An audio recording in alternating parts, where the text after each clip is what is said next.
एक बात बताऊं मैं आपको, एक बार के क्रोध करने से 1 वर्ष तक किया गया तप समाप्त हो जाता है।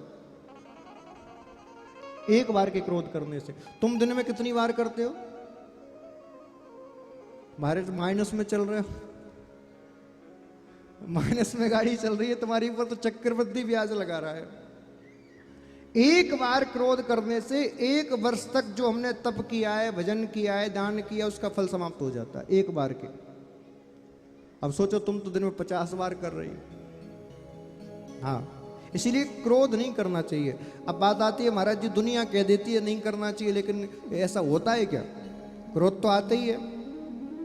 तो मैं केवल इतना नहीं कहता नहीं करना चाहिए, मैं उपाय भी बताता हूं। क्रोध बुरा नहीं है, काम बुरा नहीं है, लोभ बुरा नहीं है, मद बुरा नहीं है, मोह बुरा नहीं है, कोई भी वस्तु बुरी नहीं है। बस बुरा क्या है कि हम उसको कब और कहां उपयोग करते हैं, ये बुरा है। अब बताओ क्या क्रोध बुरा है? बोलो, बुरा है? नहीं है? तो बस शुरू हो जाओ, पति बगल में बैठे ही है। यदि आप अपने पति पर क्रोध कर रही हो तो बुरा है, पति यदि पत्नी पर क्रोध कर रहा है तो बुरा है। लेकिन वहीं कोई सैनिक युद्ध लड़ने जा रहा है और उस समय वो अपने विरोधी पर क्रोध कर रहा है तो वो क्रोध अच्छा है। यदि उस समय उसके मन में क्रोध नहीं आया तो फिर हार जाएगा, हमारे देश पर कब्जा हो जाएगा। तो क्रोध कहाँ आना चाहिए, इसका ज्ञान होना चाहिए। यदि कोई व्यक्ति तुमसे लड़ने आ रहा है, तुम्हें मार रहा है, तुम कह रहे महाराज रहने दो, हमें क्रोध ही नहीं आता, रहने दो, तो क्रोध बुरा है। उस समय यदि क्रोध करोगे तो क्रोध अच्छा है। और बेचारा पति हारा थका ऑफिस से आया है और आती शुरू हो गई तुम, तो वो क्रोध बुरा है, है?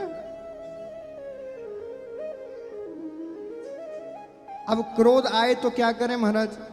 2 उपाय बता रहा हूं। जब भी क्रोध आए तो क्रोध से कहना, सुन आज नहीं तू कल आना, आज क्रोध नहीं करूंगी, कल क्रोध करूंगी। मैंने तुमसे सोने की अंगूठी की कहा था, ले आए? नहीं ला पाया, भूल गया। आज रुक जा, आज नहीं कल क्रोध, कल बताऊंगी तुम्हें, कल क्रोध करूंगी। हाँ, कल क्रोध करूंगी, रोज यही कहो कल करूंगी। एक बार शनिदेव को जब ये दंड देने का अधिकार मिला, न्याय करने का, तो शनिदेव प्रधान देवताओं के पास गए, बोले आप मैं मेरा कर्तव्य बनता है कि मुझे अधिकार मिला है तो आपको सचेत कर दूं। तो गणेश जी के पास पहुंचे, बोले मुझे न्याय करने का अधिकार मिला है, मैं कल से तुम्हारी राशि पर आऊंगा, कुछ गड़बड़ हो जाए तो मुझसे मत कहना। गणेश जी ने कहा देख मुझे बहुत काम रहते हैं, मैं भूल जाऊंगा, एक काम कर तू मेरे पेट पर लिख जा के कल आऊंगा। शनिदेव ने कहा चलो ठीक है लिख देता हूं। तो शनिदेव ने गणेश जी के पेट पर लिख दिया कि मैं कल आऊंगा। अब जैसे दूसरा दिन हुआ, गणेश जी पहुंचे, गणेश जी के पास शनिदेव पहुंचे, बोले मेरा समय आ गया, अब मुझे आज्ञा दो आने की। गणेश जी ने कहा पागल हो गया, बुद्धि खराब है क्या? बोले क्या मतलब? बोले जरा देखो तुमने क्या लिखा है। बोले क्या लिखा है? तो उस पर लिखा था कल आऊंगा। बोले कल की लिखा है, आज की थोड़ी लिखा है, कल आना जाओ। अब दूसरे दिन फिर शनिदेव पहुंचे, बोले अब बोले कल की लिखा है, तुमने अपने हाथों से लिखा है, नीचे साइन भी हो रहे हैं, देखो जरा। अब जब भी शनिदेव पहुंचे तो तुरंत दिखा देते कल की लिखा है, कल आना। और कल कल करके ऐसा समय आया कि कभी शनिदेव जा ही नहीं पाए। तो तुम भी यही कहो, बोले कल क्रोध करूंगी, क्योंकि कल कभी आता नहीं। ऐसा ना कर पाओ तो दूसरा उपाय बता रहा हूं। जब भी क्रोध आए तो मुंह पर टेप चिपका लो, क्योंकि जितने झगड़े होते हैं माताओं की ज्यादा बोलने से ही होते हैं। हाँ, सत्य बता रहा हूं। यदि ये मुंह पर टेप चिपका लोगे, मेरी गारंटी है वो 2 मिनट बोल बालू के शांत हो जाएगा, फिर कहेगा चलो यार बैठ के चाय पीते। और उसने एक बात कही, तुमने 4 और सुना दी, तो झगड़ा बढ़ेगा।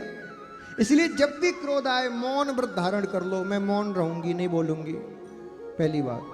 अच्छा एक बात और, जब आप मौन धारण कर लोगी ना तो देखना आप जो आप पर क्रोध कर रहा है उसको पश्चाताप होगा। अरे यार मैंने गलत कर दिया इस पर क्रोध करके, वो उल्टा तुम्हें मनाने के लिए आएगा, लेकिन तुम मौन धारण कर लो उस समय। तीसरा उपाय, जब भी क्रोध आए धरती पर बैठ जाओ पालौती मार के और एक गिलास पानी पी लो। आप देखना आपका 90% क्रोध समाप्त हो जाएगा, 90%। अब घर जाके करके देखना। हाँ, अब यहां से जाओ, सुनो कलश यात्रा में पैरों में फपोले पड़ गए, 3 घंटे फिर महाराज जी ने बिठाए रखा, दर्द हो रहा है, थोड़ा दबा दो। अब पति के पागल हो गई, मैं क्यों दबाऊं, मेरे भी तो फपोले पड़ गए। तो जैसी क्रोध आए तो कहना मैं शांत रहूंगी, 2 गिलास पानी पी लूंगी।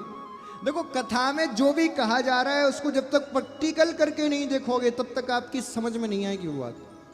इसीलिए जो भी यहां से कहा जा रहा है उसको प्रैक्टिकल करके देखना। जब भी आपको क्रोध आए पानी पी के जमीन पर बैठ के देखना, क्या मैं सही बोल रहा हूं या झूठ।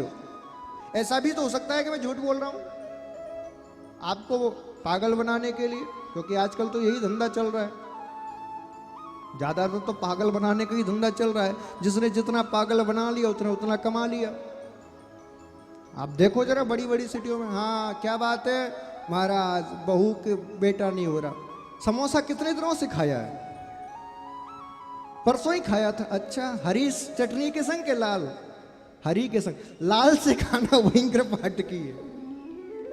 तो बहुत पागल बनाने के धंधे चल रहे हैं। इसीलिए भागवत में जो भी आपसे कहा जा रहा है आप कहने मात्र से मत माना करिए। आपकी सबसे बड़ी गलती है कि आप सबकी मान लेते हो। नहीं, मेरी भी मत मानो, उसको पहले सुनो, सुनने के बाद उसको अपनाओ, अपनाने के बाद प्रैक्टिकल करके देखो, और आपको लगे कि हाँ ये बात सत्य है तो मानो, वरना मत मानो। सबकी सुन के सबकी मानोगे तो कुछ नहीं कर पाओगे साहब, कुछ नहीं कर पाओगे। इसलिए ना तो सबकी सुनो ना सबकी मानो, पहले सुनो फिर पहचानो फिर जानो, मनन करो, चिंतन करो, फिर उसका प्रैक्टिकल करो। जब आपको सही लगे तो मानो, वरना मत मानो।